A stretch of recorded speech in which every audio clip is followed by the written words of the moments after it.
Hello friends, good morning, Ram Ram. आप लोग कैसे हो? उम्मीद करते हैं आप लोग अच्छे होंगे, स्वस्थ होंगे, मस्त होंगे। यूट्यूब चैनल का सभी लोग का स्वागत है। आप लोग देख सकते हैं हम खाना बना रहे हैं चूल्हे पर। आप लोग देखिए, ये मेरा घर है।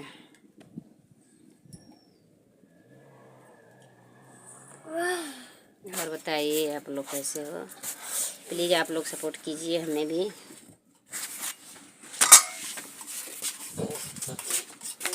हम भी रोटी बना रहे हैं, दाल सब्जी चावल बन गया है, रोटी बना रहे हैं।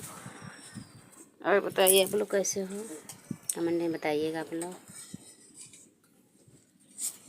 सभी यूट्यूब चैनल का मेरे टूटी फूटी ज़िंदगी में स्वागत है। आज का ब्लॉग यहीं पर समाप्त होता है, बाकी का कल बताएंगे। Okay, bye, Tata.